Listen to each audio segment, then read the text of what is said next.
Welcome to the Dirty Sports Podcast. I am your host, Andy Ruther, coming to you live from the Smut Studio in Venice Beach, California, with my co-host, Joey No Chill Prano. Hello, Andy. Good morning.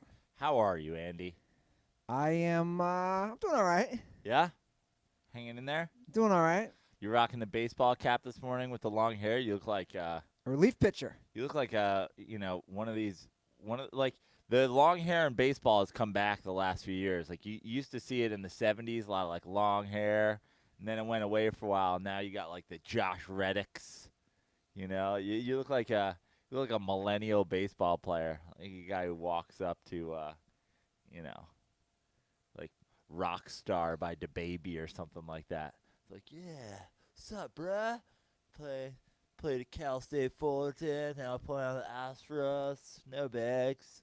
I wish I had that athletic prowess to have that sort of confidence. But we'll see today on the links. Oh yeah, hitting the golf course today. That should be fun. It's such a lack of athletic prowess. I feel like my athleticism with my even with my broken knee, I feel like my athleticism actually hurts me on the golf course. Today, my goal is going to be to dial it back and play like I'm 75 years old. That's just taking a diss at golf.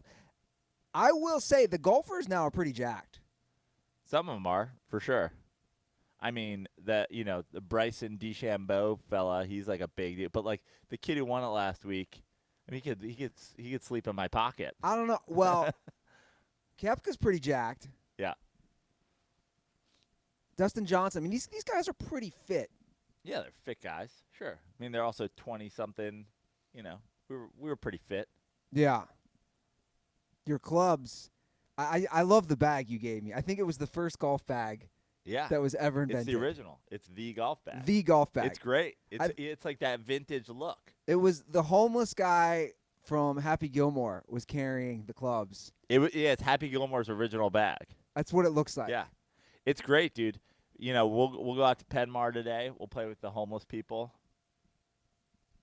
Oh my God. I am trying to brace myself for that situation. It's just out of control. By the way, there's a new Survivor tent. Oh, I know. We're closer to here, like on the Venice Way thing. Yeah. It's not quite the other one, but it's close. I know. It's like, honestly, Venice has turned into like an HGTV show. It's like a show about like building yourself a structure with like nothing. It's like Naked and Afraid meets like This Old House with Bob Vila. It's a homeless. Yeah, it's a homeless. It's like if Bob Vila were on meth, these are the homes he would build. It's unbelievable. Yeah. I never really thought, like, dude, when I moved to California, I used to I used to have an office job for a little bit in New York, and I used to go to this thing. I used to go to Venice, the VeniceSurfReport.com, which was like this blog written by this guy who has since like died of a heart attack. He was like a young guy who died of a heart attack, but he would just write about Venice Beach and like all the hobos down by the beach and like the Venice surf scene, and I was like in love with it. And I have spent every single day of my life in living in California in Venice. 10 years, only Venice. Can't do it. You're done. I can't do it. I'm not gonna talk about my departure in detail just yet, but I can't be here any longer. You're gone. Venice, it's really dropped the ball. I'm going to send you something that the mayor sent me. I haven't watched it yet, but it's a YouTube episode on the origins of Venice, and it was made in 2018, probably up until the last couple years. So I think that would be interesting to kind of see the transformation. Everybody talks about Venice, like how back in the day it was this thing, and like the idea that they ever really let like LA's premier beach town, like such a tourist attraction, that it was ever like a trash place. The idea that it was always so like, oh my God, I can't believe that. Like when you look back historically, like how did they let that happen? how did they have like ballrooms and stuff in the 20s, and then it turned into like where gang wars are going on near the beach. The idea that in 2020 we were returning to the post-apocalyptic wasteland with car fires and bamboo structures on every block, it's kind of ridiculous. I need to rewatch Falling Down. I went down a rabbit hole when I was in Ohio of clips. Classic, I believe, 1992 Michael Douglas movie. I need to rewatch it. Yeah. Because I think that's very fitting for kind of 2020, to be honest, major cities around America right now. The wheels are falling off. And you know where else the wheels are falling off? College football, Joe Prano. Yeah. Now, what's the latest? I know Pac-12. Pac-12 was the first to – no, Big Ten was the first to fall. Pac-12 followed. Correct. Big 12 is on the fence. No, they're playing. Big 12 is playing. ACC is playing. SEC. SEC is playing. We're literally – It's like my tweet. I don't know if you saw it. I didn't see it. I said basically it's true. If you look at the Civil War, the Mason-Dixon line. Mason-Dixon line? Yeah. Mason-Dixon line. I always do that. Obviously, the Pac-12, a lot of I mean, you basically look at if you look at the voting breakdown, even like if you look at like blue state, red state. Yeah, and the Pac-12, obviously, a lot of those states weren't formed during the Civil War. But look, Ohio North, Kentucky South, Big Ten, SEC. I mean, it breaks down that way, not 100% accurately. And like you said, blue state, red state. Another interesting thing is the universities overall, this is just a fact, the Pac-12 and Big Ten universities are better academically overall, probably than the other three major conferences. So it kind of is interesting. I don't want to delve too much into that, but Yeah. I mean, if you look at, even the thing about academically, I mean, if you look at some schools that were like shoehorned in, like Notre Dame is kind of shoehorned into the ACC. Duke has like earned an ACC like thing over the last however many years because of their basketball team, because of Mike Krzyzewski and a crazy basketball program. Like without Duke being great at basketball, Duke has nothing to do with the ACC. Like, absolutely. And I'm not saying there's not good schools, because obviously Boston College is a very good school, and there are good schools. I mean, also you take for example, Boston College. I mean, even Miami's a pretty good school. They were both Big East. Yeah, exactly. The Big East falls apart, and the ACC, eats them. I'm just saying, like, you take some of these public schools, like Michigan is a top-notch public school. Yeah. Northwestern, obviously, great school. You have a lot of the California schools. Yeah, I don't want to get into that whole thing, but it is interesting. To me, this is America right now. This is America. But it is, right? Yeah. We can't agree on whether to play football or not. Means we can't agree on how to fix anything. Whether it's the COVID problem, social justice issues, any sort of reform. It's the same. I honestly, we keep going back to it, and I to steal a phrase from Andy Ruther, beat a dead bush here, but it really isn't even it's just about making money, and it's just about whatever the people in charge feel. It's like we can make money without a backlash from these people. I don't know what Jerry Jones really cares about, but Jerry Jones announced we're going to have fans. Yeah, I saw. Because Jerry Jones knows, first of all, Jerry Jones doesn't care about anybody but Jerry Jones. So if Jerry Jones wants to put a bunch of people at risk, he doesn't give a shit. What he knows about the state of Texas, these motherfuckers are going to show up. And if you don't let us show up, we're going to secede. Like, they're going to fucking show up. And so he's not about to leave money on the table. So Jerry Jones is saying, we'll have fans there. Yeah. The SEC and the ACC know Karen doesn't even want to fucking wear a mask to Walmart. she's definitely going to come to games if they open the fucking doors. So they're not about to leave money on the table. Yeah. And obviously, by not playing, both the Pac-12 and Big Ten they're leaving a lot of money on the table. I mean, these are multi-billion-dollar deals, which are over, I believe, 6 years with Fox and ESPN. But they're giving up a lot. I was exchanging a lot of tweets with people. I'm like, they're giving up a lot more. I mean, when you're at Michigan and Ohio State and some of the schools that can pack 100,000 plus 6 times a year, you're giving up a lot of money. Of course you are. That was going directly to yourself. So it's a mess, and I think you and I have basically set our points too. It is interesting. I keep telling people this.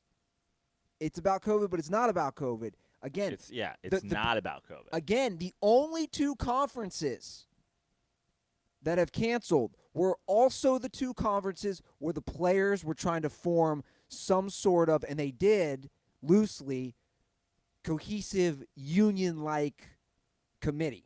And it was just those 2. Yeah, and then I don't know if you read the article that I sent you while I was riding up here today, but then we go to the places that are trying to play, and I know that there's a lot of, and I'm just going to say a lot of dipshits out there who are like, you guys are blowing this out of proportion. It's so ridiculous. Why can't people be more like Trevor Lawrence? You know, like there's a whole fucking, like if you go out there, there's a whole group of people that just want to act like this is nothing at all. Yeah. The severity of it, your opinion of that, my opinion of that, the president's opinion of that, the governor's opinion of that, our friends' opinions of that, it's all going to be different. Sure. But there are people who just straight up don't want to believe that this is worth us talking about. The people that are still going like, you could die in a car accident on your way to the game. Why don't we ban cars? And you're like, oh, God, you're so fucking stupid. Well, I want to call myself out. I basically tweeted that on March 12th. That's March 12th, dude. I know, but I'm making a point here. It's August. That's my point. I tweeted that on March. I looked back and I was cringing at some of my old tweets. I'm not going to delete them. They're up there. We did that video going to the Blues-Ducks game. Nick and I both talked about that the other day, how it's cringeworthy kind of at this point. I'm mocking it. It's still kind of funny. We're with Goldberg. But my point is this. Thank you for saying it was March 12th. Yeah, I've changed. I've realized this is something. Dude, it's the same as anything. Go back and watch your comedy from 10 years ago. Go back and watch anything. Like the world's changed. The amount of information that we have on this has changed so much. And like it's so ridiculous that people like at this point. You're a liar if you're saying you don't know somebody that had it, you don't know somebody that died from it, you don't know somebody that was affected by it. I have family that died from it. You know what I mean? And for somebody to sit at home and go like, it's not real. It's not real. Or he probably fucking died from a gunshot wound and they just called it COVID. It's like, no, he didn't, you know? But the other point is, to go back to it, is the article I sent you today is from a wide receiver at Florida State who says this is bullshit. They're lying about how they're handling it. They're lying about how they're testing us. They're lying about how safe they're being. I am being put at risk. And the idea that, you know, you have Trevor Lawrence out there who's just spoon-feeding the fucking Clay Travis watchers of the world that, like, you're all going to be safer because Dabo's got you on you're sucking Dabo's teat, and he's going to take care of you and make sure everybody's safe. They've never once cared about student athletes.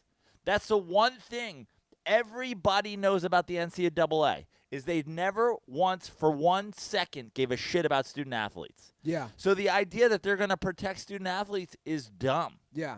And that's a good point. They've set that precedent of not caring for as long as I can remember. And look, we don't know We don't know a lot of this stuff because I hate when people have definitive. When it comes to what's happened in 2020, I hate when people have definitive understanding of the disease because even the medical doctors and the specialists disagree. So we don't exactly know. I'll say that much. But what I do know is you do not shut down an entire world and an entire world economy over something that's fake. And also, there's a lot of different things. We can go down so many different paths of it, but like, I love the people who are like, this is all about the election. It's like, yeah, a lot of fucking Europeans have died for Donald Trump to like not get reelected. Also, I love the people that are like the freedom fighters out there in the world who are like, I'm not going to let my freedom be taken away. Here's what I say to those people. One dude, either really or fictitiously in a plot, one dude tried to take a matchbook to his shoe on an airplane, and every single one of you fucking pussies takes every one of your belongings and sprawls them into different bins at the airport, then lets the TSA look at your naked body. It's pretty good. It's a good point. The TSA knows how little your dick is. Very, very small. Because you're just like, fucking body scanner. One guy. I don't do that, by the way. I go, fucking pat me down. I don't fucking go through. Because one dude, in what was probably a sham to sell body scanners, was probably a fucking sham to make a bunch of money. Oh, you don't want to do that? Well, pay us $85 and then you can skip the line. But none of you fucking pussies do that. But you're all like, 160,000 people died. I'm not wearing a fucking mask. You're like, it's just like, I love it when people just get all bold and like, I'm not going to let my freedoms get taken away. Yeah, guess what, guy who won't wear a mask? I know how little your dick is because you fucking casually walk through the fucking body scanner so you can go to the fucking Clemson game. I'm getting there to play to go down to Clemson to see the boys take on the other boys in the football game. I'm not wearing no goddamn mask. I mean, those are good points. I can't really argue that. Look, there's hypocrisies everywhere. I get that. But bringing it back to football, and I'm glad you brought up Dabo. I have just a nickname for him. He's just Dabo the dumbass for me now. Dabo the dumbass. Just even when I hope they cancel college football forever. He says stuff that is it's just you're a fucking idiot. He's such an idiot.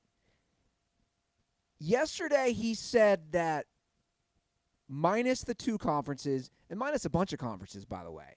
Every conference but two. Every conference but three. Three. Every conference but the money-making conferences. I think. Now, I'm not sure if there's other ones playing. Anyway, when asked if the Big Ten and Pac-12 not playing damages the meaning of a title, the four best teams can go play. We've seen one of those four for 5 years in a row. So in my opinion, it doesn't change anything for us. We're just trying to be the best Clemson we can be. Whoever you play every week, you try to win that game. So basically, he's saying no. This is another awful take. Awful take. It's unbelievable. So you mean to tell me taking out, I don't know, a team like Ohio State or Michigan or Oregon or Wisconsin doesn't diminish the tie? Yeah, it does, dude. There's 5 power conferences. And especially a team like Ohio State who's there every single year. Can you imagine in the NBA if you just took out like a powerhouse and said, no. Of course it diminishes the title. It's such a shit take from a shithead. I mean, I don't even know who won. Did Clemson win last year? They lost to LSU. Okay. After beating Ohio State. And they were getting smoked by Ohio State earlier, came back, won the game. I'm just saying, in the semifinals, it's such a bad take. Well, it's stupid. But he doesn't. Look. All he is trying to do is keep the dumbasses interested. No, man. If it's just Clemson and fucking North Carolina State, and we play 11 times, whoever wins 6 is the world champion. He's the Judah Friedlander of college football coaches. He's just wearing world champion hat. He is. I mean, he wore a Football Matters shirt. Bro. Like, that sums it up. I don't even care. To me, you don't even have to relate that to the Black Lives Matter. You, like, to even think that, like, a football matters. Andy, if you dig deep into the Football Matters, into the actual Football Matters people, you'd be surprised where that money's going. In fact, I would argue it's going to fight. It's going to. They're spending a lot of money trying to prove CTE doesn't exist. It's a fucking, I'd argue at this point, for me, if I could punch any college coach in the face, Dabo's the most punchable. He's such a redneck idiot. How did he become so successful? Like, I am mind blown. How did he become? Because he is. He's an extremely successful coach. I mean, how did this happen? I would like to see. He was the interim coach. If we can't have the full games, let's just have coach fights. Because I'd like to see LSU defend their title by having Coach O just beat the shit out of Dabo Swinney. Yeah. So you want to hear some Andy Ruther? I don't care COVID. I don't care about AIDS, HIV, cancer. I don't care about nothing. I want to get in there. I want to take down Dabo. I'll choke Dabo to death. Give me the ring. Give me the diamond football. I'm going to fuck Dabo up. This guy, football matters. Football does matter. But wear a T-shirt that says that just stupid. It ain't go football. It's go Tigers. That's the thing. Go Tigers. I'm gonna beat Dabo's ass. We gonna be the only Tigers left. We're fighting for the name of the be a Tiger. Or 2 Tigers enter, 1 Tiger leave. After that, you gotta change your name. The goddamn Clemson Turtles or whatever the fuck you guys, the Clemson Rocks. Whatever the fuck you guys touch on your way to the stadium. Oh, you gonna be a rock? The Clemson Pet Rocks. the novelty toy from the 1960s. Every kid had one. Dabo had one. Dabo got pet rocks in his brain.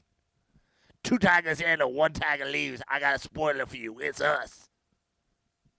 I'll beat the shit out of every man, woman, child. Your name is Dabo. I'm going to kick your ass up and down the block. You want to hear some? Every valley, Death Valley when I'm fighting in it. You want to hear some Andy Ruther rug nugs? Yeah, Ruggle Nuggles. Some Wall Street Journal inspired rug nugs. The Wall Street Journal. Yeah. So last year, advertisers spent $1.16 billion on national TV advertising for college football games. I mean, that's a lot of money. Yep. It's over $1 billion. ESPN made $418 million off regular season games. Fox made $165 million, and the national championship game alone brought ESPN $85 million in advertising. Wow. So I mean, look, there's a lot of money at stake here. I don't want to diminish that. There is a lot of money at stake here, and I think that is the reason. Again, these are not the NFL contracts because you're splitting it amongst conferences, but there's a lot of money at stake. And again, just to reiterate my stance, the Big Ten and the Pac-12 were the only conferences where the players formed a group. I mean, Dabo was on Dabo, another one, right? Wasn't he like, I support players' associations? These are different than unions. Like, Dabo doesn't even know the fuck a union is. Again, how did the NFL Players Association is the players' union. He's like, I support players' associations, but I'm not sure about unions. Unions, that's what Democrats do. I don't know how this worked for him. He became the interim coach in 2008. I did a show at Clemson in 2008 when he was the interim coach. And when I was down there, that was the big talk. Will they bring him back? Because he came in middle of the season. Here we are, 12 years later. Most successful coach in Clemson history. Turned him into a powerhouse. How? Dude, say what you want about something. Football brain is different than regular brain. And college football and also college football and college basketball. College coaching is different than professional coaching. And we've seen when's the last time a college coach went to the NFL and just was a fucking slam dunk success and still killing it? Harbaugh did great. Harbaugh did great and then fell off and then went back, and he was prematurely fired, in my opinion. Yeah, I mean, I agree. But you also look at it's. But although the NFL really does use a lot of the scheme offensively from college. Right. I actually read a great article about that the other day. But to make yourself a powerhouse in college, way more to do with recruiting than scheme. True. Dabo's showing up with a fucking cross and a Football Matters shirt, and he's praying over fucking dinner. But that's what's confusing. He's going to goddamn church with these people, and I'm just thinking these guys. The creator wants you to come to Clemson. I spoke to him. I was asleep in my bed, quietly sleeping in twin beds next to my wife. We hold our hands. We both wear footy pajamas so we don't have any sexual activity. Because we have our children. We're all done having children, so no reason to have sexual intercourse if we're all done having children. We hold hands in matching bathtubs.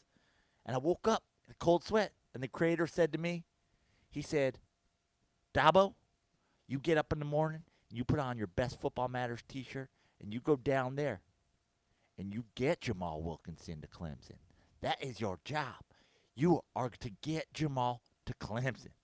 And Jamal's mom's like, you talked to the Lord. But guys defend him still. That's what's still confusing me, right? Like, he says, in my opinion, a lot of ignorant, stupid shit. But the DeAndre Hopkins of the world, the Deshaun Watsons, all these guys, man, and he's got some players, and he's got some great players that have been amazing in the NFL. They all defend him. There's something going on there. I mean, Deshaun Watson was in high school. This guy visits. Tells him he talks to the Lord and Savior Jesus Christ. Next thing you know, the guy's like the 4th overall pick in the NFL. I mean, you got to believe, I guess. 12th, but yeah. Whatever. I feel you. You know what we need to relax us? We're kind of fired up this morning. A nice cold Miller Lite, Joe Prano. Oh, Andy, I cannot wait for my first Miller Lite of the day. We're going to golf here in a couple hours. I'm going to line that golf bag I have with Miller Lights. We're going to hit the course. It's honestly the only thing that keeps me – I threw a club yesterday. It's the only thing that keeps me from throwing more clubs. Cracking a Miller Lite, just drinking the official light beer, the official every kind of beer of the Dirty Sports Podcast. I love Miller Lite. I love it so much. I said it in our pre-roll ad. I'll say it again. The fact that I can sit here in front of Presented by Miller Lite is truly a dream come true. I had very few dreams in life, right? I'm checking them off one at a time. One of them, be sponsored by Miller Lite. Here's something. You're going to see it today when we hit the golf course. This Miller Lite, I want you to know, I did this on my own. My golf balls, Andy, have my face on them with me wearing a Miller Lite hat. When I hit my golf ball today, my golf game will be sponsored by Miller Lite. Amazing. Miller Lite, great taste with only 96 calories and 3.2 carbs. However you and your friends are enjoying Miller time this summer, you can have the original light beer delivered by going to MillerLite.com/dirty sports and find the delivery options near you. Celebrate responsibly. Miller Brewing Company, Milwaukee, Wisconsin. 96 calories and 3.2 carbs per 12 ounces. So once again, if you're going to get some Miller Lite, And you should. Of course. And you want to have it delivered to your house, or you want to see the local grocery stores or providers that do carry Miller Lite. Support the show, support our friends at Miller Lite, and go to MillerLite.com/dirty sports. MillerLite.com/dirty sports. Send me a picture of you drinking your Miller Lite this summer. Send me a picture of you visiting MillerLite.com/dirty sports. Support this show. We're doing it. Send some to the NBA bubble, too. Yeah. See, I love the NBA bubble. You know, The games have been good. Andy, I'm not going to deny that. everybody, it's so funny because it's one of those things again where like you talk about the, everything. It's hard to avoid the politics of everything at this point, right? But like I go on certain things and people are like, "Oh, I can't watch the NBA because of their political message and blah blah blah blah." Take all of that out of it for a second. The fact of the matter is, the NBA set up a situation specifically around avoiding fans entirely, avoiding travel. They aggressively attacked trying to bring their league back while vehemently limiting their players' possibility of getting coronavirus.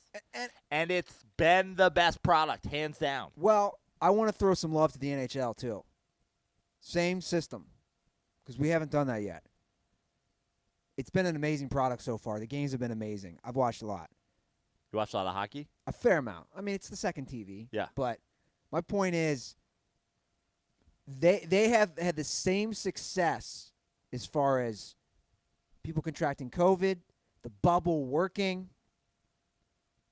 I mean, you've seen it. I mean, look at the difference between the NBA /NHL, and Major League Baseball. Yeah.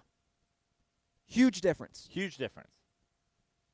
The Cardinals, again, like you said, have played 5 games. 5 games. The NBA bubble is awesome. That's the bottom line. It's been awesome. I don't know. I haven't watched because saying we need education reform on the back of your jersey makes me want to fucking blow up the Capitol, storm the Capitol with my machine guns. Well, look, I will say it can be cringeworthy at times. You know what else can be cringeworthy? Having Bumble on the front of your shirt. I agree. Having GE on the front of your shirt. I said all that. I know. Hold on. You remember when they were getting ads? Remember how much I was against that? But again, it goes to the same point. The point is like how it helps move the whole thing along, right? So we're now saying we're going to put ads on the jerseys to make money so that we don't have to do this and this and this and this. Every stadium is going to be a corporate sponsor so that it doesn't have to be a taxpayer thing. We're going to do this. Like, there's a reason behind it. And the idea that that's where we draw the line, my point is like, I totally said, who cares? Like, if that's what is going to make the NBA not be a pay-per-view event or keep ticket prices lower or whatever. It's like there's going to be Bumble on the corner of the shirt. Yeah, of course it's cringeworthy. Of course it is. Who wants a dating app on the fucking corner of their jersey? But at the same time, if that's what helps move the game forward. But my point is, if you're just accepting that and you're saying, I'm not going to go watch the NBA anymore because they sell out to corporations, well, then why are you saying I'm not going to watch the NBA anymore because they sell out for things they actually matter to them? And that's what I appreciate about it is like they're letting each one of these guys choose what they want to or what they don't want to put on their jerseys. But I think the problem – and then also then you have the hypocrisy of everybody hates LeBron James, shut up and dribble. Then LeBron James doesn't put anything on his jersey. Now he's an asshole who doesn't support the cause. Well, I think the China thing is, I mean, that's the elephant in the room that everyone knows. It's just the blatant, for me in particular, it's just the blatant hypocrisy of a league, which I'm not even talking about the Daryl Morey stuff. I'm talking about the ESPN expose, right, that came out that was a NBA sponsored, sanctioned disaster of human rights violations, which, in my opinion, conveniently came out the same day that the NBA returned. But whatever, I can get past that. But I personally, but what I don't understand. What are you saying? The hypocrisy of who? the NBA. Of the league as a whole. Exactly. Okay, that's a whole other situation. It is and it isn't. When you holding the players accountable for the actions of the league as a whole isn't really fair. When you sit, fair enough, but when you sit on this pedestal, it's like saying the NFL players are responsible for there being the NFL blatantly disregarding CTE for 30 years. But when you sit on a pedestal of promoting something and do the complete opposite in a different country, you look like a hypocrite. But with that being said, I think for me, look, I can get past all that shit. What the NBA did in terms of the social justice thing, the NBA as a league didn't want to do that. What the NBA as a league did is they realize how important their players are. That's the difference between the NBA and Major League Baseball and the NFL. The NFL, and I've said this before, will finish this year because the NFL doesn't give a fuck about its players. They don't give a fuck about one single guy in the league. They don't care. If Tom Brady dies, they don't care. They replace him with another dude. You will be playing quarterback for the LA Rams before they cancel the season. You are 275,000th on the list, most qualified person in America, if that high, to be the quarterback of the Rams. But they will keep going because they don't give a shit about their players. The NBA does. The NBA is majority black, and those black people are in the last couple months, and forget what happened all, but before that, but in the last couple months with the whole George Floyd thing and the after and the riots and the protests or whatever, those people are like, this is our moment. And the NBA is going, you guys want this? You guys get this because we know how valuable our players are. We know that we sell tickets for people to come see LeBron James. Way less people in the NBA care about their team as opposed to the NFL, where you can see it in the NFL. Brett Favre goes from the Packers to the fucking Vikings, and everybody's like, cool, fuck Brett Favre. You in the NBA, you'll never see this in the NFL. In the NBA, Kyrie goes to the Celtics. A Kyrie fan is now a Celtics fan. A Kyrie fan is now a Nets fan. You have these fans that follow their players. And that's fine, but it also does not, again, negate the blatant hypocrisy. That's all I'm saying. Look, it doesn't mean my point is if NBA players were like, yo, who by the way, a guy like LeBron James is the biggest fucking hypocrite. I'm just going to say, I can watch LeBron. I can't even look at his Twitter now. He is a walking definition of stands for not much, dude. If you're you can't be pro Kamala Harris and pro Black Lives Matter because she literally hides DNA evidence. This is all I'm saying. Like, this is where I do get like, fuck you, dude. Just like, do you see what I'm saying? It's really tough. But Joe. you're also picking out one guy who's standing for to criticize. But what does he stand for? LeBron James, educate yourself before you say shit, dude.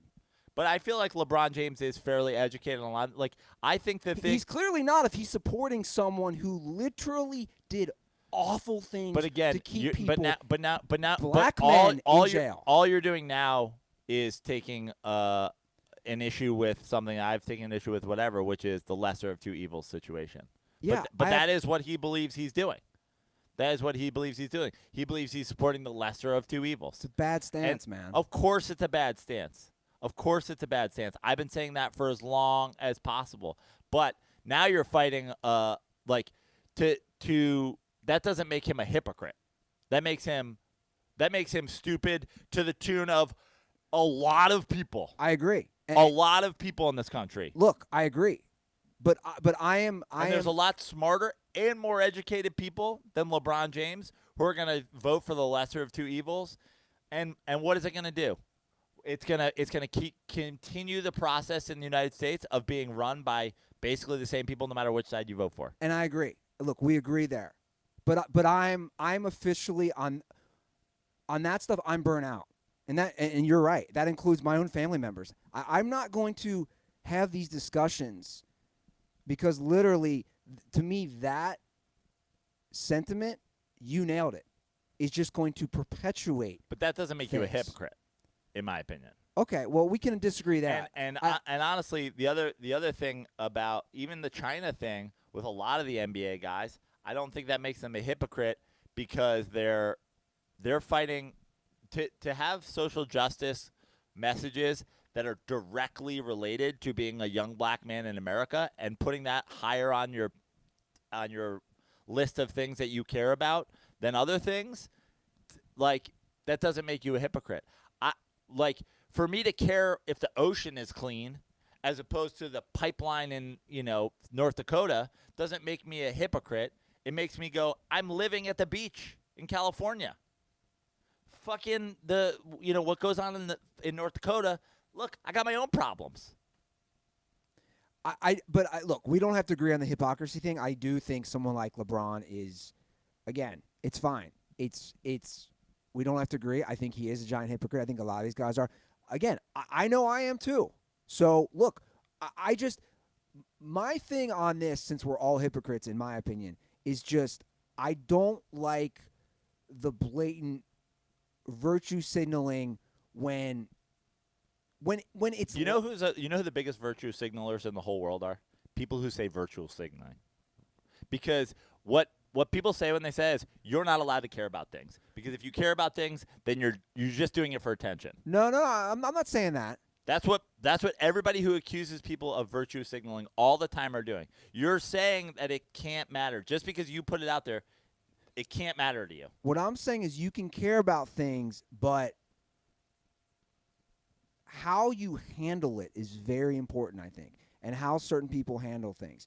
And it's really tough to see virtue signaling commercials from Nike when we know what goes on. That's all I'm saying. Like it's like a Forbes 500 corporation is playing to the masses for the sole purpose of making money. Yeah, Nike's run a piece of shit. Nike's fucking congratulations. You figured out that major corporations give zero fucks about anybody but money. But just be that way. And that's been my stance all along, whether it's you could buy Black Lives Matter t-shirts and MAGA t-shirts on Amazon.com because they don't give a fuck. Exactly. They're like, just fucking buy them. Exactly. Yeah. So congratulations. Like, I hope it didn't take you this long to figure out that every major corporation gives zero fucks about you. If you die and you forget to turn off your credit card fucking monthly, like, recurring charges, they are just as happy as if you're alive. No, it didn't take me this long. I'm just, like, I think I've been consistent, at least through this show, that it gets to a certain point with all this stuff where I'm just like the breast cancer stuff. Remember how frustrated I was? Stand up to cancer. The American flag. Dude, it goes both ways. Right. That's all I'm saying. Like, but my problem with the people complaining about the NBA is the NFL is 100% male. And then every October, they do a sham event where they try to sell pink jerseys and pink gloves, and they auction off the game warden pink shit. Exactly. And they give 0% of it to breast cancer research. It's all bullshit. They give 10% of it. They keep 90%. They give 10% to the Susan G. Komen Fund, which is a sham of a fund that doesn't help breast cancer at all, that has been exposed as basically a fucking lying, cheating, like gross. The CEO makes $10 billion and it's for breast cancer awareness. Okay, that's a sham. The NBA is 89% black, and they're talking about Black Lives Mattering. If you but have I'm not calling that a sham. You know, I know that, right? But I'm saying if the people who are saying I can't watch because of this, then don't watch because you never cared in the first place. What you're saying is, which I have gone back to all the way back to the original Colin Kaepernick thing, is I like to watch you guys do the thing I like you to do. When you do the thing I don't like you to do, that's when I get upset. Well, fuck you. That's not how it works. That is not how it works. We are telling you we matter. If you don't want to watch, then don't fucking watch. And I have no problem with that either. It's unbelievable. This is something the NBA has struggled with for a long time. People being like, these guys, they just don't care about defense. Like, the underlying criticism, the underlying message of every criticism of the NBA, the 90s were better when they were more hardworking. It's racism. I hate to say it, but it's racism. The way people, the NBA, they don't play defense. It's just so lazy. Scoring's up in the NFL.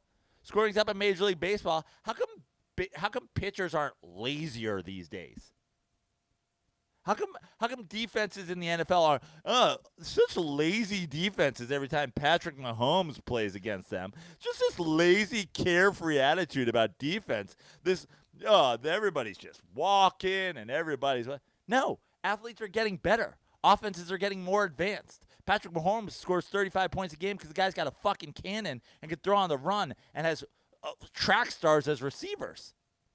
It's not that the defense is lazy these days. These lazy millennial 3-4 defenses.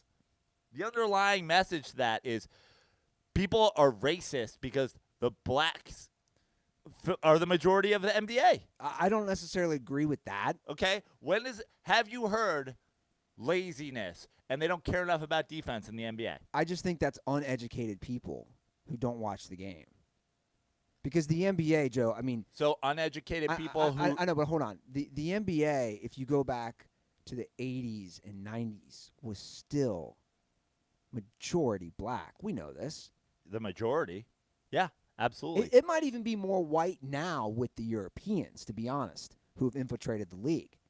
But this is something that people have been saying since then. Like, what people love to do, what the fucking Sam Tripoli's of the world love to do, is go back and act like this era before was this golden era. You can go back. I remember in the 90s, people going like, I don't watch the NBA. It's fucking just, it's everybody's traveling. It's all laziness. These guys don't care, blah, blah, blah. And you're like, the fuck are you talking about? But no one does that with football.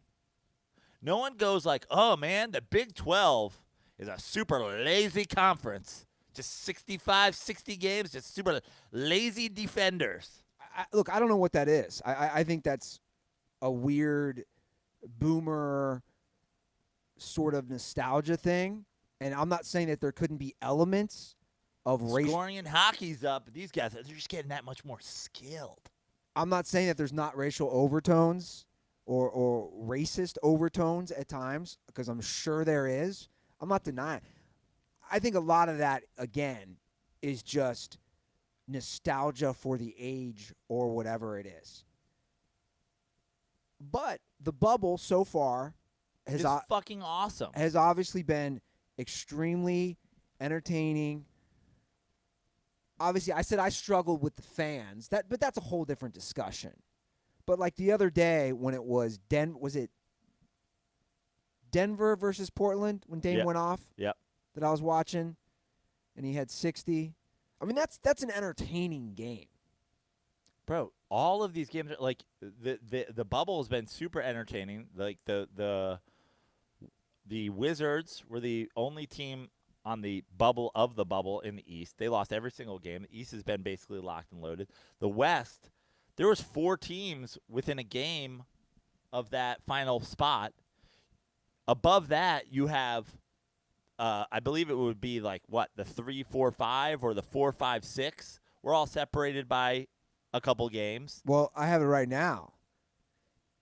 So like the whole thing has been jockeying for position, guys, like teams to get in. They're separated by 4, 5, 6 are OKC, Houston, and Utah. They're all within a game of each other. Yeah. And then there's a gap, and then you have the teams fighting for the 8th seed, which are Portland, Memphis, and Phoenix. And San Antonio was in the mix until basically yesterday. And 2 of those teams are going to get to play in. And the scoring's going to be up because the shooting in the gym is easier than it is when you have a backdrop of a Staples Center or Madison Square Garden with a dark open backdrop in the background.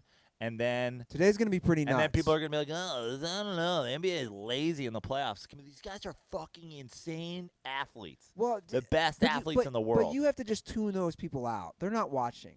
Like, you and I sit down. I have games on all day. I watch. Sports are on my – I have 2 TVs in the wall. They're on all day. I'm actually watching, or at least, there's something going on sports-wise in my back. People aren't watching. You got to just tune those people out. I know it's not always easy. Yeah, a lot of those people are major media personalities. But you got to just tune them out. I'm just saying those people expose themselves. Because, like, I hopped... It's exposing yourself. Like, I hopped on Facebook the other day. I only, as you know, I haven't used Facebook in over 2 years for my personal. I only use it for Messenger or something with Dirty Sports. And I saw a comedian I knew who did one of those rants about how he can't watch the NBA because of the social justice or whatever you want to call it. And how does it affect you? I know, but look, I wanted to respond to him because, again, I just made my point known. There's a lot of hypocrisies, but it's not going to affect me not to watch the game. I wanted to respond to him, dude, what about kind of what we talked about? I would get just as annoyed with the breast cancer stuff or the faux patriotism. Is it faux or faux? Why I always do that? I don't know. You didn't take French, obviously. So I wanted to say that to him, but I'm like, there's no point. Like those people are idiots. My advice would be to just tune them out and enjoy what we have. And if people can't do it, they can't do it. Look, I know the ratings aren't good right now because they're playing games at noon on a weekday. The NBA playoff ratings are going to be great. Mark my words. I don't know what NHL's ratings. I don't know what the leagues playing right now ratings are. I don't know what Major League Baseball's ratings. I don't know what they are. The games have been fun to watch. And also, guess what? Here's the thing about ratings. It's about advertisers. The numbers, it doesn't, like, the NBA doesn't give a shit if 65-year-old men who are huddled in a fucking bunker with their 401k are watching the NBA. They care about the 18 to 34s. They care about the target demographics of their advertisers. Like, it doesn't matter. It's all niche marketing these days. The idea that it's like, ratings are down. Every old-ass person who hasn't bought a single thing in the last decade would rather be watching fucking, the fucking dipshit on Fox News. Like, the NBA is like, we don't care. We don't need that person. We are trying to sell products to people. Oh, the guy who's never bought Nikes in his life, a guy who has 47 pairs of fucking white New Balances in his fucking thing, one for mowing the lawn, one for fucking when he goes to the fucking store. Or the guy who's buying fucking dad shoes. We care about the dudes out there who are going to buy the new Kyries, buy the new KDs, buy the new LeBrons. That's who we care about. It's just like anything else. So the dads aren't buying the new Kyries? No, they're not. They're buying fucking dad shoes. When did New Balance become the dad shoe? Somewhere around its creation. I mean, their original shoe was like a suede, gray, and navy, like, jogger. Who do you want for this 8th seed? And then who do the By the way, I want to say something about this system that's unfair. The one gripe that I have. It's not fair to the Lakers. To what? Because they're going to find out last who they play. By a day? It's kind of not fair. I don't think that it matters. I mean, that could happen in the NBA no matter what. You could have the last spot is always going to be the one that's up for grabs, right? And also, like, you might on any given year, you could have had a tie at the end, and the tiebreakers tell you who fucking gets in. Well, if I'm the Lakers, you don't want to play Portland. Fuck no. I mean, obviously, you'd prefer to play Memphis. Sure. But it's not like Phoenix. Phoenix has been insane in the bubble. Yeah. So it's crazy. But, like, also, if you're the Lakers, basically what you're saying if you're the Lakers is you want to play Memphis. But, like, everybody's got to play some. Like, do you want to play Portland any less than you want to play the Mavericks? Then you want to play. But that's not an option. But that's my point, is like they're still having to go up against the 8th seed. If I'm the Lakers, of course I'd rather play Memphis, but like you can't be like you're going to have to beat everybody at some point. I know, but right, it's a war of attrition and longer series, longer wear and tear, and just it's just yeah. But also, wouldn't you rather have a dangerous team like that earlier on? I'd almost rather play the team I'm afraid of first than second or third. Charles Barkley thinks the Blazers are going to the finals. I know that's a hot take, and you know me, I low key kind of root for the Blazers. I love CJ. I really like Dame. I hate Carmelo Anthony more than I've ever hated any basketball player that's ever walked the face of the earth. That's why he's going to lead them to the finals. No, that's why they're not going to get to the finals. But didn't Charles Barkley predict them going to the finals like last year or something? Like he predicts a lot of things. Yeah. He needs an L chain.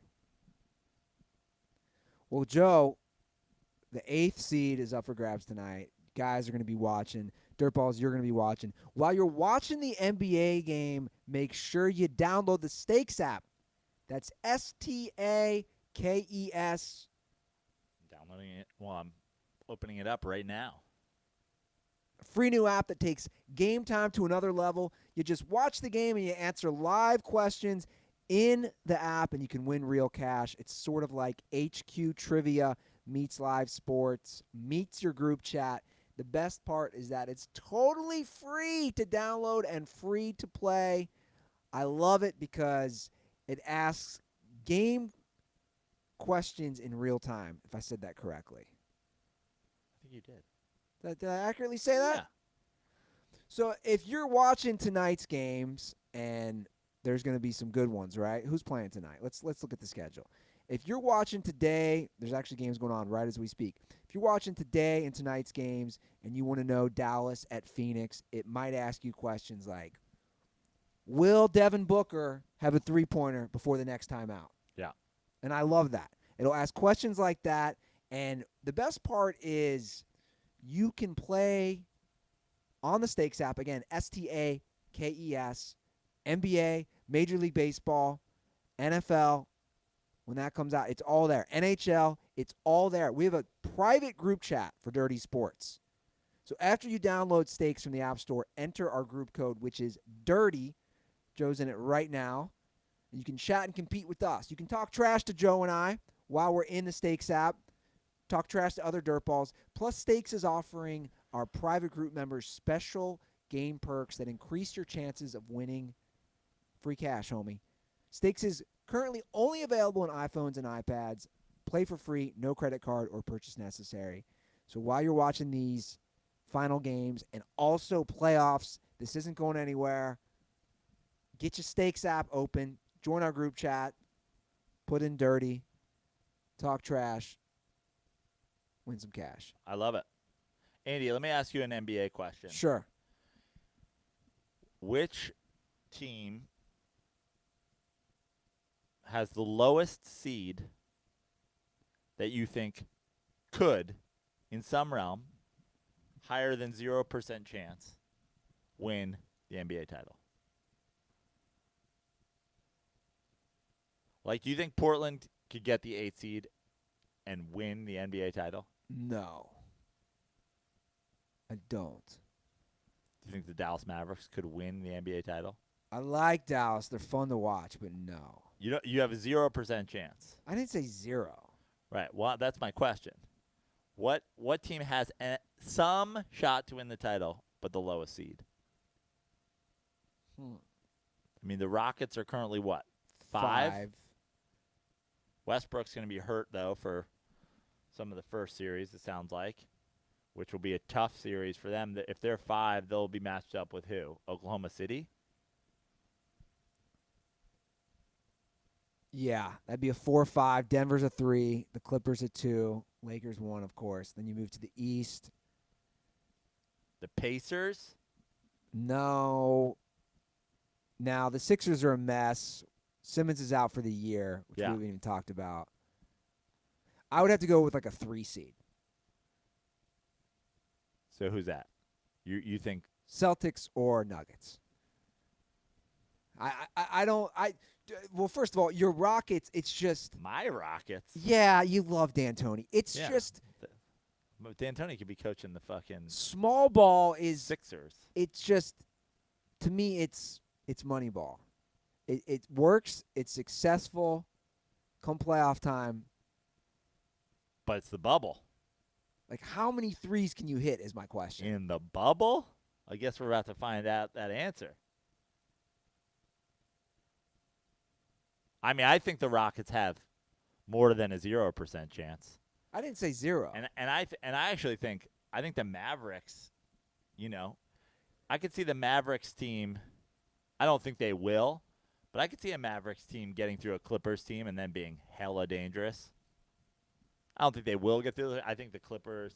I think the Mavs are too young. I think, but I've seen a Carlisle Mavs team shock the world before.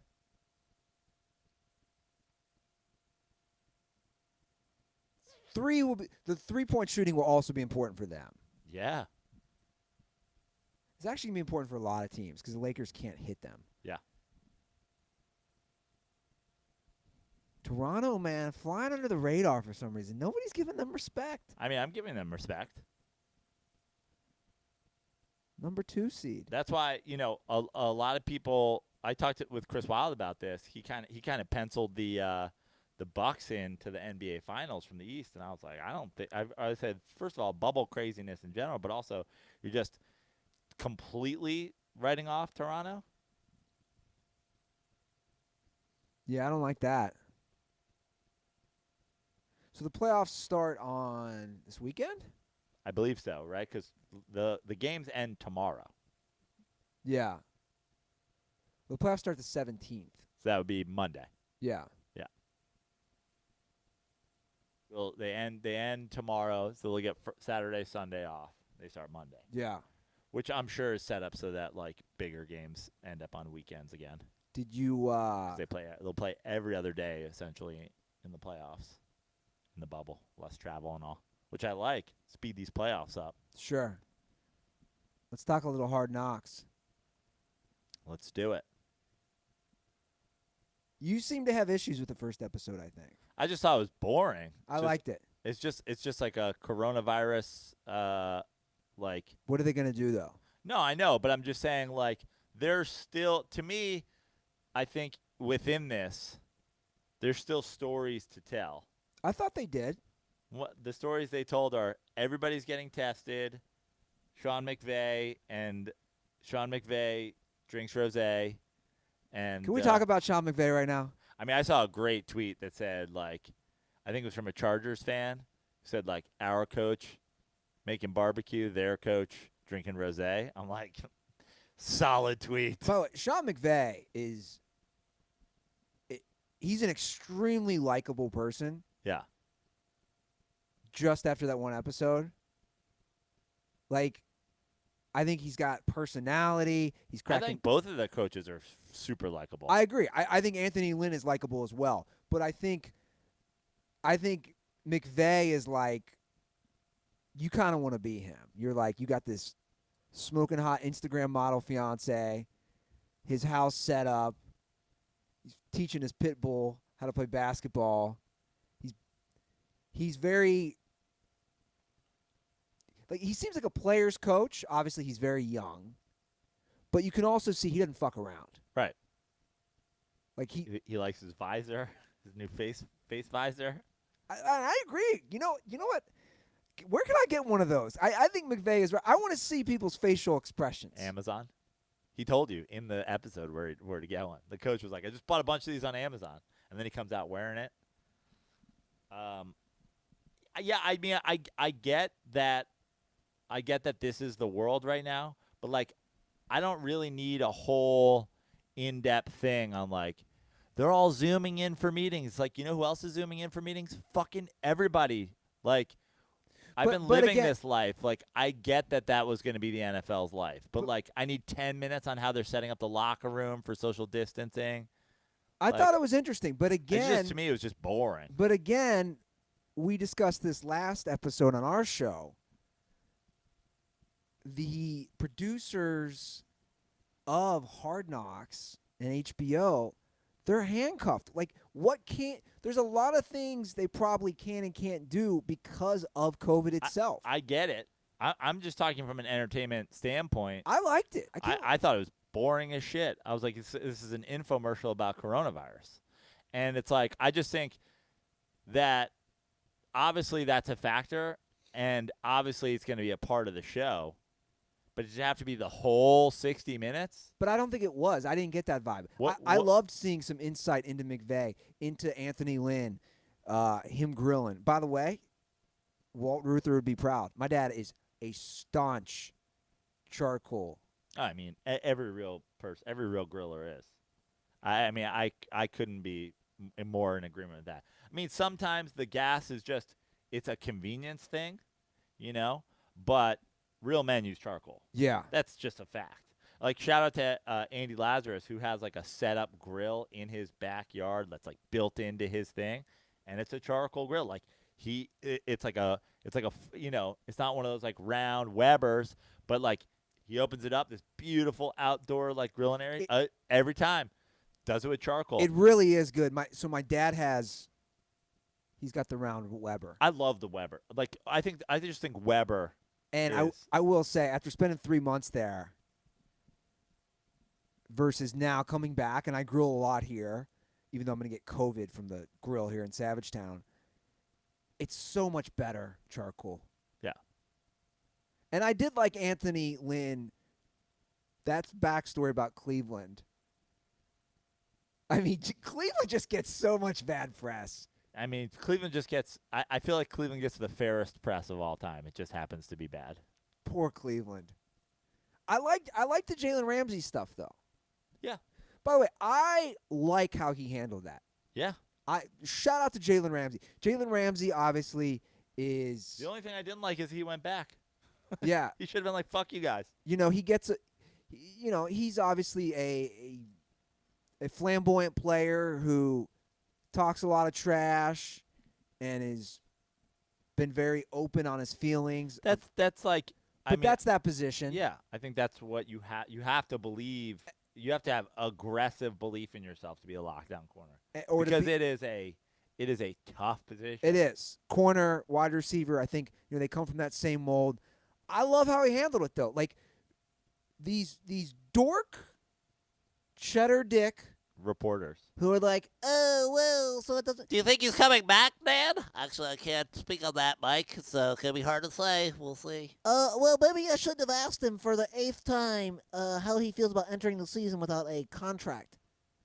And he handled it great from the start of just saying, I don't know what else you want from a guy who says, well, my agent and the team is handling it. I think that's the most professional response. And these dorks, who, by the way, I think have maybe a little balls because they're not in the room with them. Sure. They're doing this via Zoom. Yeah, I agree. He shouldn't have gone back in the room. Yeah. I mean, that was like the most exciting part of the whole episode, though. Like,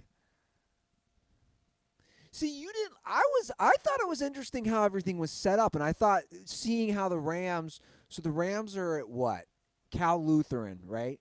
Okay. Is that the name of the school? I don't know, but it's somewhere up in the valley, right? Yeah. So I believe it's Cal Lutheran. Then I didn't realize that the Chargers were right there by that IKEA. I didn't realize it either. A lot of that dresser, a lot of good products. Yeah, I mean, here from that IKEA. I was like, oh man, if it weren't for COVID, that'd be a fun training camp to go to. Although I might get the shivers as I go by IKEA. I will say it got me kind of hyped for Chargers. And then I realized I gave up my season tickets, even though I don't think we're going to be allowed. Do you think there's any chance they allow Los Angeles fans? Not in California. Yeah, that's what I'm thinking. No. So that was probably the smart move. Yeah. I mean, listen, I think the fact of the matter is, between it being the Chargers and the Chargers in L.A., if they allow fans, I have a feeling if you call up and you're like, I want those tickets after all, they're going to be like, you got it, Andy. Well, they already refunded me. Yeah. But I'm saying, if you call up and you're like, I want to give you that money back, they're like, we'll take it. Yeah.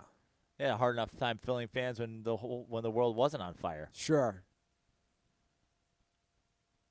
You didn't like the porta potty thing at the end? That was great. Somebody shit in a porta potty? But I like how McVay understands the etiquette to bring it to the team's attention. You don't shit in a porta potty. You shit where you shit. You gotta shit, man. No. Dude, if you're a member of now here's the only excuse. Dude, I once showed up to a football game hungover at Randall's Island in New York, and prior to the game, I went into the woods and shit in the woods and took off my socks and wiped it, and then was sockless Joe Jackson on the field. Shit in the woods of Randall's Island. That's way more acceptable. I mean, if there was a porta potty there, I was using it. They got that blue sludge. Like, one shit isn't even doing anything to a porta potty. Disagree. You need like 2,000 shits I to disagree. affect a porta potty. I think McVay's point was valid in saying if you're a player, go in and use the team facility. Why even have a porta potty? Then just pee on the sideline. That's why I think the Rams players were busting the crew's balls, because the crew probably can't go in there. Right. Or there's restrictions. And I think they were probably right. I'd have been the guy with the boom mic being like, hey, I shit in the porta potty. What do you do about it, Aaron Donald? You know, you never had to take a shit in your life? Guys, I had to get up this morning, pound 2 cans of Starbucks coffee so I could follow you guys around all day getting nasal swabs. Which, by the way, running through. The nasal swabs. It's a whole other, yeah. Very confusing because even you saw the one dude who had it before was like, touches your brain. And then they do this like light one there. What was that? As someone who's had the nasal swab, I mean, and it seemed like he had what I had. Yeah. She shoved it up my nose. I mean, to the point that so I was sitting like this. And you know how your body sometimes does a natural reaction? Yeah. When she shoved it up my nose, my feet kicked. Yeah. Just naturally, because I haven't had it, but I've seen it. But, like. They were doing a light one. Yeah, you got to. So, what I wonder is. Because you got to think that these teams are using great, like, doctors, right? Of course. And that, like, it seemed like there was a lot of protocol there. And it seemed like. I mean, they even had like a step and repeat for like the medical facility that was like doing their promotion. I gotta believe that they like did some due diligence and like finding a place that is legit. But at the same time, Florida State's out there going like, these guys don't care about me at all. They're barely testing. Like, I don't know. I've seen a lot of people. Again, I haven't gotten it at all. I've seen a lot of people that like got the brain smash, like me, and then the Chargers are just getting the whatever. Now, they did say that they were also having their blood taken for the antibodies. I don't know if maybe you can do it's a 2-in-1 if it goes to your brain or something like that. I don't know. Maybe you can't do an antibody test unless you go to the skull. Look, I think I have a decent threshold to deal with shit. I hated it. I mean, I don't even think it's like a pain thing as much as it's like yeah. It's an awkward thing to. It is. Like, I hated it. Because my nurse even said tilt. It looked like they were doing it, but not as much. She's like, tilt your head back. Yeah, because like, that's come in on that. Yeah. Like, she was going up and under, and she didn't even really prepare me. I said, this is going to suck, isn't it? She goes, just tilt your head back. Like, she just went for it, and I think that's why my body reacted. Yeah. And what showed me is how different theirs were versus mine. Both my eyes just streamed naturally with water, right? Like, those guys seem pretty chill because Yeah. it was. So I tell you, I get my nose hairs waxed. Or I used to. It's pre-COVID. Yeah. Pre getting the Manscaped Yeah. ear and nose trimmer. Well, that came in the perfect time because Yeah. I couldn't get it done anyway, right? And that's kind of what they look like their test. She, put the wax in my nose, and then put I like that you're demonstrating this for us now. the strips, Yeah. and she'd pull. And it's a weird feeling too. Yeah. It just looked like they were Q-tipping their nose. Yeah. I liked it. I can't believe you didn't like it. I just thought it was boring. I'm just like, all right, cool. Yeah, there's a lot of protocols. the one we're all gonna socially distance while we. the while one we dude have was meetings. funny. Obviously, he's gonna be a character.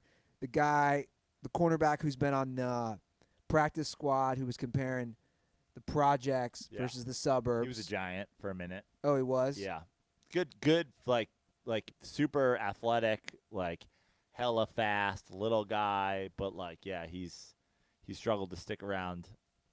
I mean, he started for the Giants. I don't know if he started for the Giants, but he got PT for the Giants because the Giants are terrible. But yeah, he's an interesting character. Honestly, the only interesting part to me was the guy who was pissed off about getting cut. I liked that he went in doing the Ricky Vaughn. I'll tell you what, Mr. Brown, you might think I'm shit now, but I'll be back. And every time I pitch against you, I'm going to shove it up your fucking ass. Oh, he was fired up. He was heated. I liked it. I like the line that Anthony Lynn said to Lesko, the GM of the Chargers, when he said, "This guy's walking in." He liked it, but then he also said, "Oh, bro, you ain't Antonio Gates." Like, Yeah. Like, But he did like it. He came in and he was like, keep an eye on him, right? Like, yeah. so. Okay. We're going to do calls before we do that. Okay. Over under 9 wins for the Rams. Over. Over under 6 wins for the Chargers. Ooh, 6? Yeah. You're going to have Tyrod Taylor and Justin Herbert. 6 is good. Is that their over-under number? I'm guessing both these. Yeah. I'm assuming both of these are around there. I think over. They were good enough 2 years ago that I feel like They still have a lot of those guys on defense that's what I'm saying. and offense, actually. That's my point. They were good enough 2 years ago. I don't love Tyrod Taylor. I mean, I think we're I open can't about that. see him without thinking about he Hoop who shall. stock? He who shall. Yeah. Oh man, I can't believe I said it. Yeah. He who shall not be named. The one of the most brain dead idiots in the history of the Dirty Sports podcast.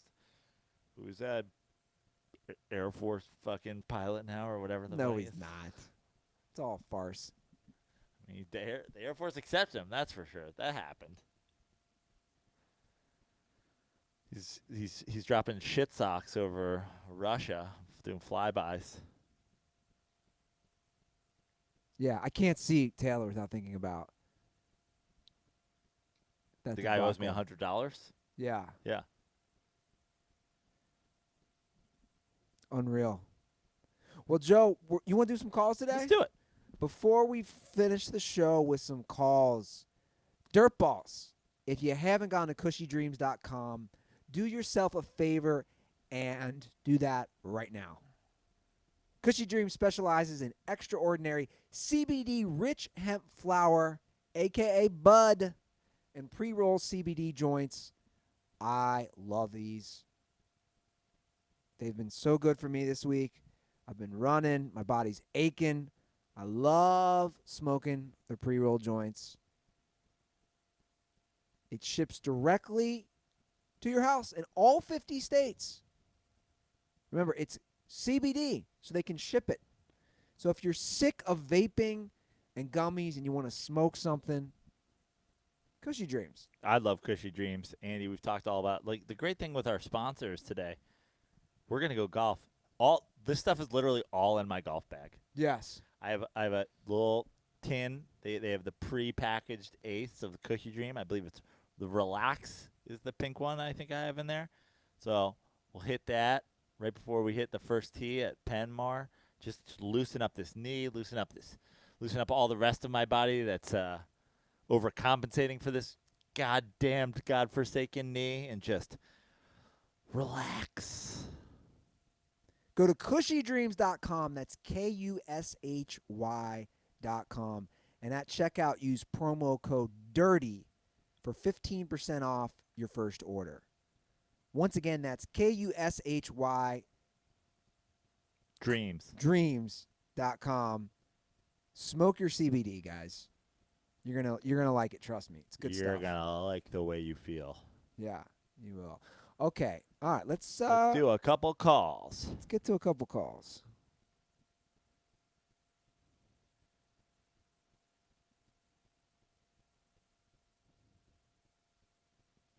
If this works, let's try this again.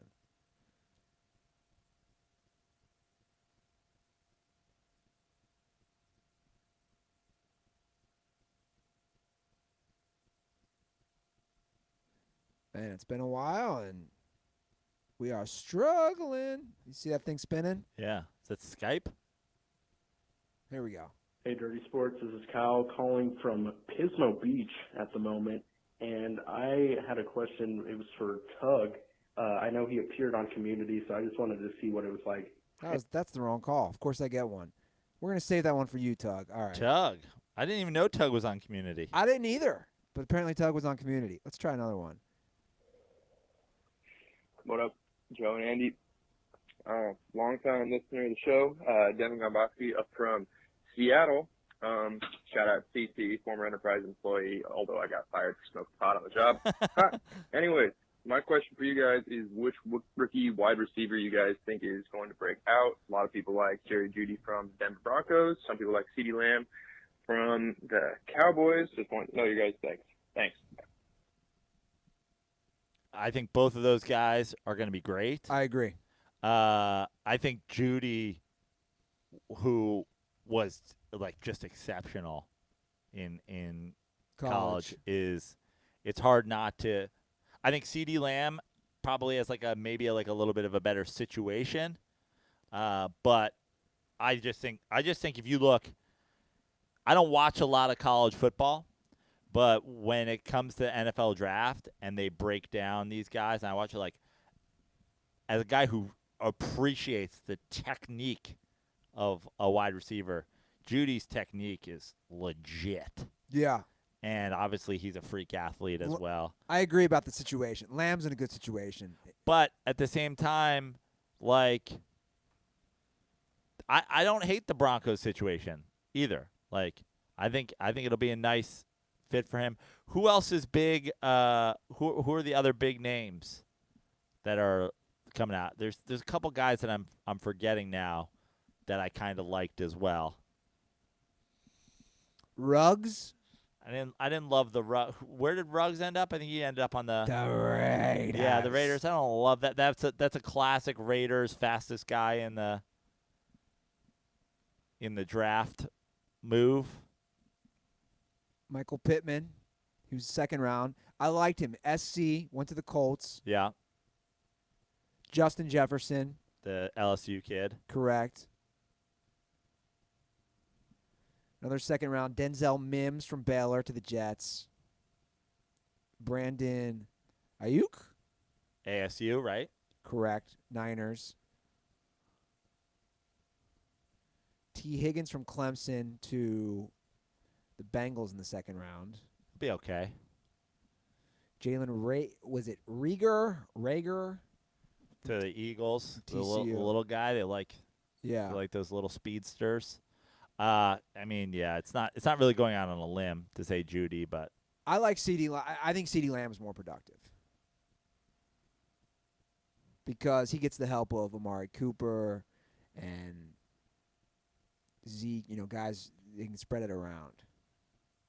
I'll take. I mean, just for fun, we should make a little bet on it because I'll say Jeudy will be more productive. Are we talking yards or receptions or both? We can do what I like to do is we'll do best 2 out of 3 yards, receptions, touchdowns. Perfect. All right. I mean, I'm taking the guy who will probably be their number 1, Sure. but yeah, I think he will be more productive, and I think he's better. All right. Let's hear from our boy John Smith. Welcome back, Andy. I know that we've talked about the coronavirus in the NFL football season. Will it happen? Will it not happen? And I'm more convinced now than ever they're going to push through this just like Major League Baseball. Now, hear me out. These guys that opted out, there were 2 forms of opting out. There was just I want to opt out, I want $150,000, but there were stipulations to that. That was in advance of next year's salary. So if those guys aren't on the roster next year, they have to pay that back. So pretty crummy there. Guys like Marcus Cannon from the Patriots that had cancer, he got $300,000. He does not have to pay that back. But here's the big thing with the salary cap. Next year's salary cap and the money lost, the owners are going to want to try to get that back as soon as possible, meaning that potentially there could be devastating cuts to the salary cap next year. If they don't play this year, those cuts will be even worse. So I seriously think the NFL is going to try to just push through this season just like the NBA with the Major League Baseball, which has been a disaster so far. I want to see what you guys think. Stay dirty, boys. Well, I appreciate it. We actually had not discussed the breakdown, and I'm glad you did that for us. So, yeah, so they get $300 if they were considered at risk, which was a lot of offensive linemen, $150K if they were not. And like John said, pushing through, I mean, I'll just repeat what I've said over and over and over about the NFL. I just don't think they give a single fuck about any single player at all. Not one person in the league matters to them. And so I think that they'll push through. Like, I think Aaron Rodgers could drop back for a snap, fall down untouched, and have it come out that he died of a immediate COVID attack, and they would still keep playing football. Yeah. I'm not sure they'd stop the play. No one is bigger than the league, or as the NFL says, the shield. They always have to protect the shield. Yeah. I mean, I'd just be shocked. I don't know what it would take, to be honest, to not have the season. Now, is that a full season? I don't know. But again, baseball, guys, the Cardinals have played 5 games. Like, yeah. I feel no one's talking about this. The Cardinals have played 5 games. Because no one's talking about baseball. Because no one ever talks about baseball. Because baseball is run like a gas station that's going out of business. Like if you're in the Cardinals and you say you've played 5 games, the Reds have played 18. You're like, what? Right. Like, we've played 13 less. Just call it the season. Yeah. Now, I brought up Aaron Rodgers. I don't want to go too deep into it, but do you think the Olivia Munn story, and people can do the research on their own to find out what we're talking about, do you think that's referencing Aaron Rodgers, or do you think that's referencing somebody else? I think why is she saying it unless she's trying to reference Aaron Rodgers?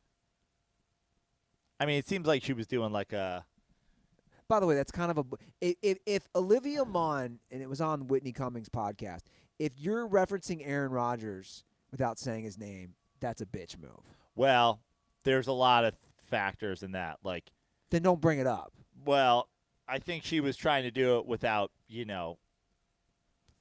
like, if it was him, she's doing him a favor. Okay, fair right? enough. Like the idea that everybody's now talking about it, like we are. Was it him or was it not him?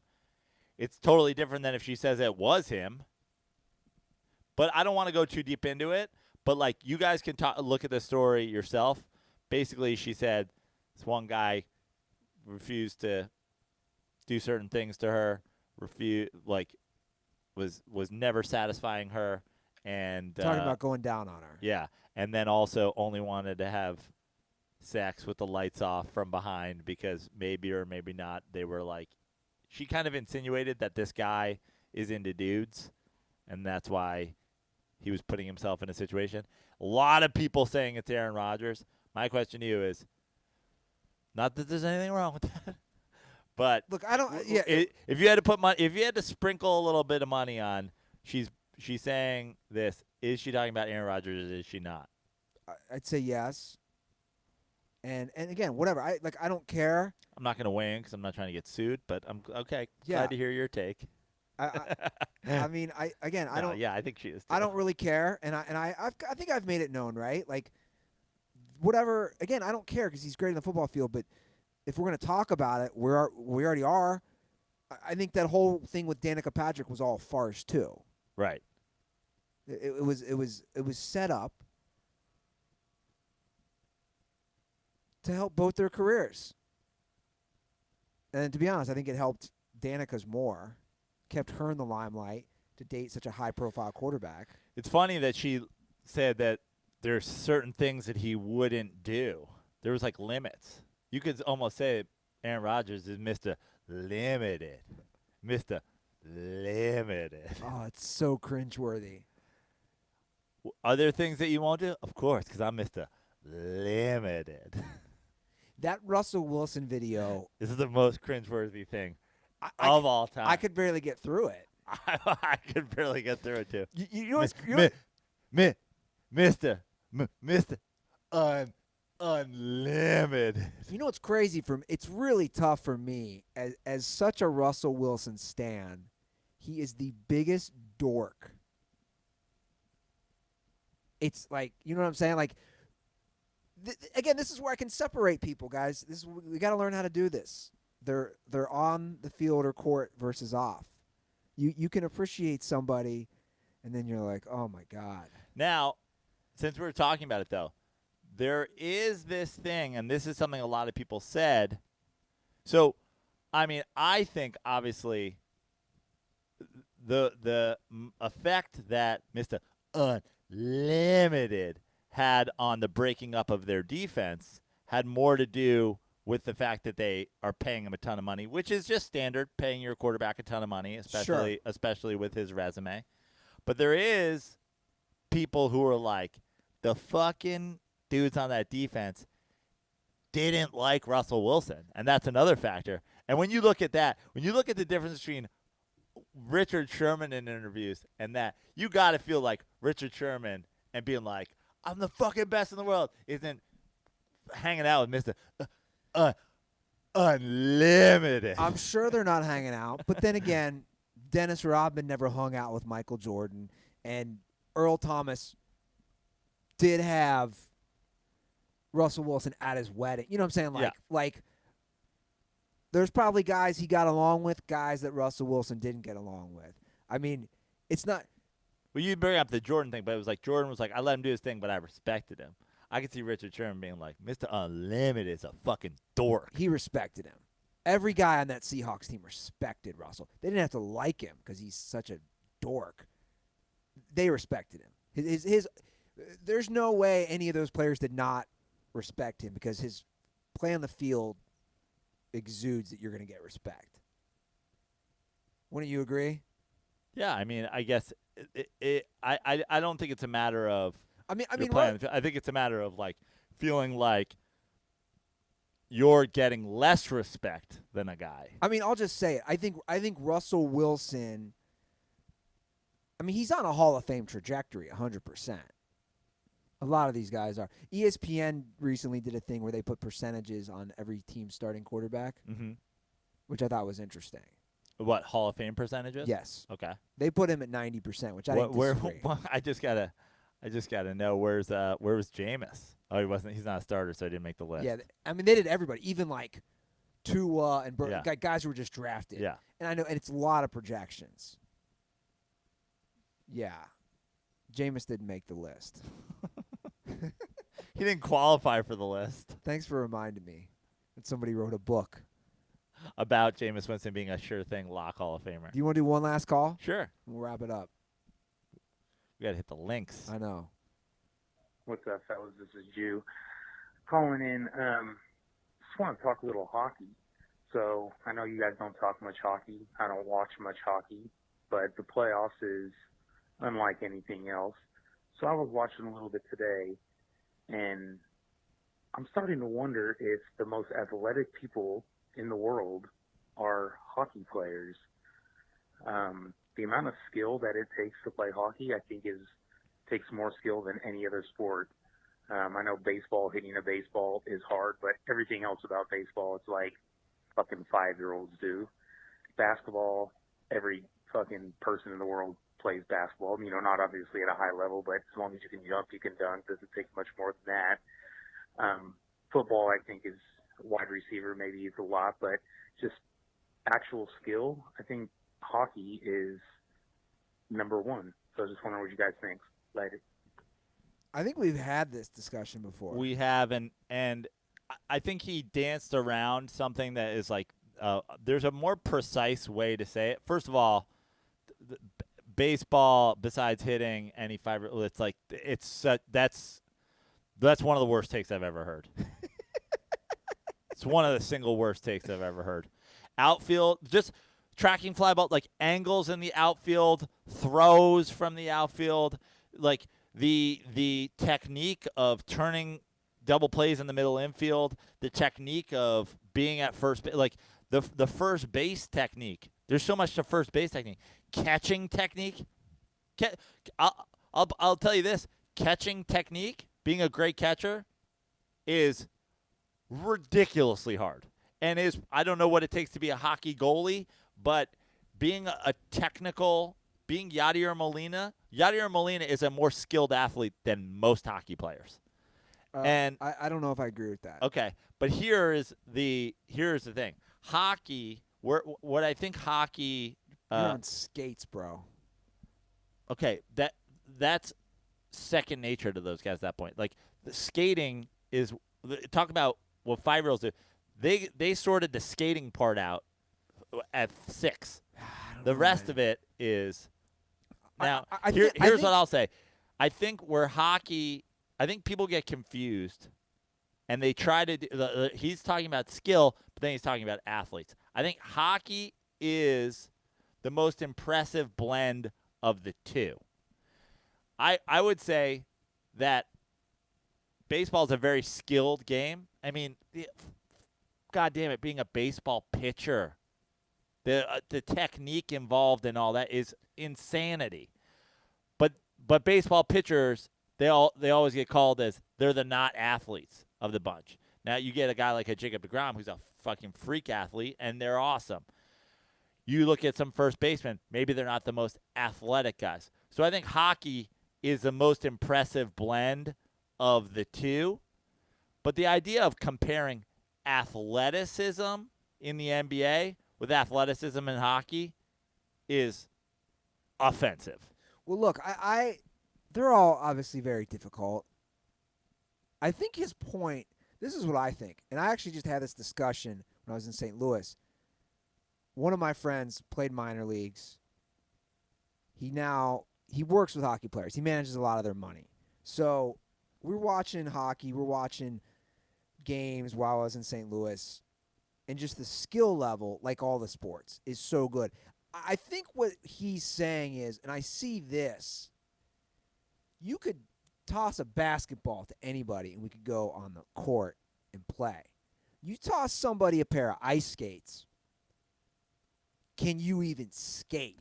Yeah, but you know what? You know what the difference between basketball is? You could be the world's single best shooter of the basketball and never sniff the NBA.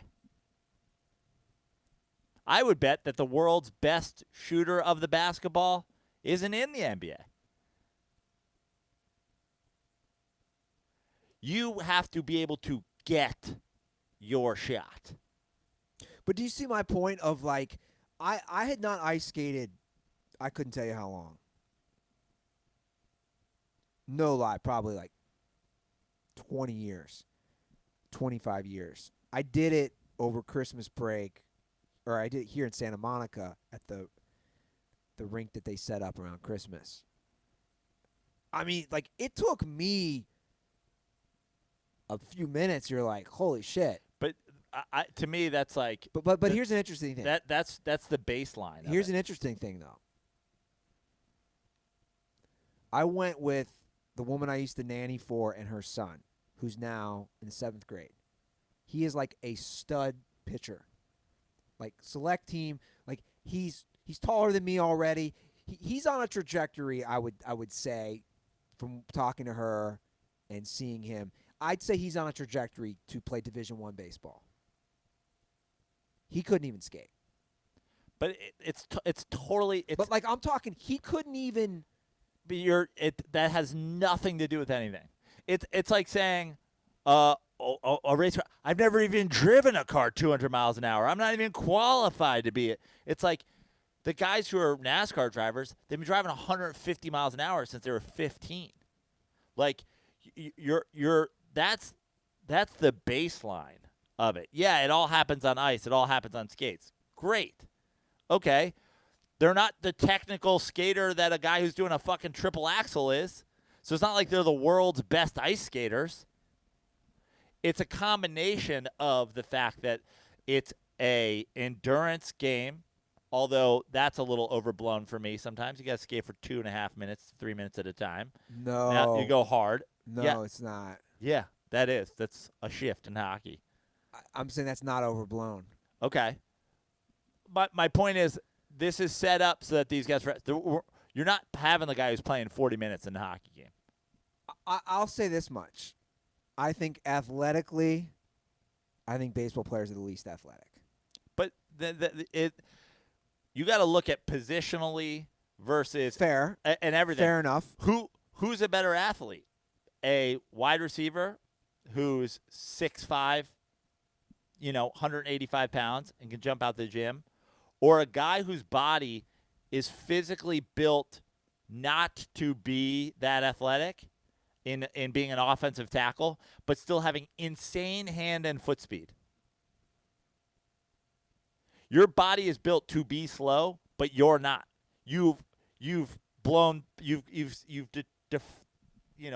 defied the logic of athleticism. Look, I think it's an interesting My point debate. is, from position to position in different sports. Fair enough. Is like, okay, is Bartolo Colon the baseline, or is Mike Trout the baseline? I agree. Like, that's a totally different thing. I was literally just thinking David Wells and Mike Trout. Yeah, it's not the same. Tom Brady, you look at his draft, photos, but he was also a drafted baseball player. It's like, but the idea, the best athletes in the world, strictly athletes, are in the NBA.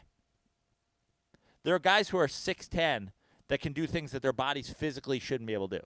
You're 6'10", what you should be doing is laying down all the time. Well, look, the truth is, I don't know, and probably you too. I'm not educated enough on hockey. I think it's probably of the major sports the best combination of skill and athleticism from position to position. Look, end of story. If you play professionally at any level, you're an athlete. I'll just leave it at that. And it's up for debate. I don't know. Hotline 310-359-8365. Thank you for the calls, and we'd like to hear from some more people. So drop a call on our hotline. That's the show, DirtBalls. You can follow us on Twitter and Instagram at The Dirty Sports. You can follow me at Andy Ruther. You can follow Joe Prano. At Joe Prano on Instagram. At Joe Prano on Venmo. Fix Your Life on Twitter. That's it.